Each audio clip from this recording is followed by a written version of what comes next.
გამარჯობა, რა სპიდებით? რა სპიდებით? მოდი აბა, მოდი, გითხარით რა სპიდებით. მოდა მოусმინოთ და გვეტყვის რა, მოусმინოთ.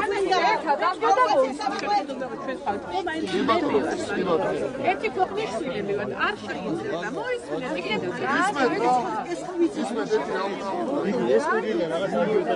უპირველეს ყოვლისა, სწორედ ჩვენი კოალიციაც სწორედ ამ პრობლემებმა შექმნა, თორე ისე ფულად ბუნებაში არაფერი არ იქნება, სწორედ ამ გაუსაძლისმა პირობებმა, უსამართლობამ, ჩვენმა გასაჭირმა, დამცირებამ გაგვიკეთა ის, რომ შევქმნით კოალიცია. აი, რომელი უსამართლობაზეა ლაპარაკი, მოდი. შეიძლება მე მორჩები და ეს ხალხი ჩემთან შესაძლებელია. ხო, თქვენ რომელი უსამართლობაზე ლაპარაკობთ, აი თქვენი ამორჩევება. რომ მორჩები მე, ხო, მე თქვენზე გითხრა. რომელი უსამართლობაზე? აი თქვი, არა, გიგი გითხრა რომელი უსამართლობაზე. არა, რა თქმა უნდა, გიგი მისხარი. არა, რა თქმა უნდა, მისხარი. არ გავჩუმდე. შენ გავჩუმდე, შენ გავჩუმდე.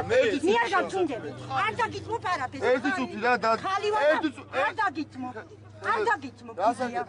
არა, მე ვიცი, შენ რასაკეთებ მითხარი. დღეს რომ მასალა მომიტანეს. დღეს რომ მასალა მომიტანეს მე სახში. ჩემთან იყავი, როგორც უბნის წმუნებული. იყავი, ბოდიში ძალიან დიდ ბოდიშს მოგიხდით. მე ხო იყავ ჩემთან. სახურავს ხო გიკეთებ? როგორ მიკეთებენ? დას მიკოჭი ჩემია. კრამიტი შემია. რა კოჭი შენია და რა კრამიტი შენია? წამოვიდეთ და მაშინ. წავიდეთ. მოსულები არიან, მოსულები და აკეთებენ სახურავს გიკეთებენ. რას მიკეთებენ? სახურავს გიკეთებენ. არ მიკეთებენ. როგორ გეკადრებენ? რა მასალა მომიტანეს? როგორ გეკადრებენ? რა მასალა მოგიტანეს? ჭიანი ხო არ მოგიტანეს? ახალი დამტრეული მასალა. არ მოგიტანეს. ვინ მოგიტანეს დამტრეული მასალა? ახალი წამოდა ეხლა ვეცავიდეთ. წავიდეთ. წავიდეთ.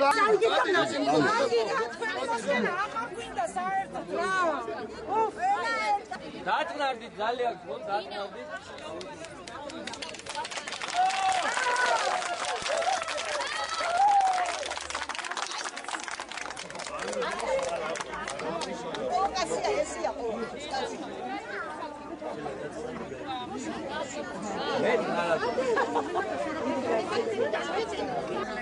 აი უსამართლობიდან გავაგრძელებ ზუსტად რაზეც შეგვაწყვეტინა საუბარი და სად არის უსამართლობა. აი თუნდაც ეს მომენტიც უსამართლობაა, როდესაც ადამიანს უნდა რომ თავისი აზრი გამოხატოს და მიდიხარ და ხელს უშლი. ესეც უსამართლობაა.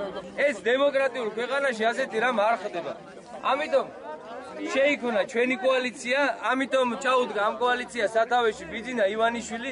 სწორედ ამ ასეთმა პირობებმა გადააწყვეტინა მაკაც რომ პოლიტიკაში მოსულიყო, თორე მას რომ თავისი პირითაც ბევრჯერ აქვს ნათქვამი რომ პოლიტიკაში მოსვლა რომ არ უნდოდა და არაფერი არ ესაქმებოდა, ეგ ჩვენზე უკეთ თვითონ იცოდა, მაგრამ უბრალოდ ვეღარ დაინახა ამ ქვეყნის მომავალი, ვეღარ დაინახა ამ ქვეყნის ნორმალური განვითარება და შესაბამისად ჩვენც ის ადამიანები, რომლებიც გასაქმებული ვიყავით, ჩვენი რაღაცა ცხოვრება გქონდა, ჩვენს თავისუფლებას პატივს სცემდით, გადავდეთ ჩვენს ყველაფერი და დაუდეკით ამ პიროვნებას გვერდით, რომ შევცვალოთ ჩვენი ხვალინდელი დღე.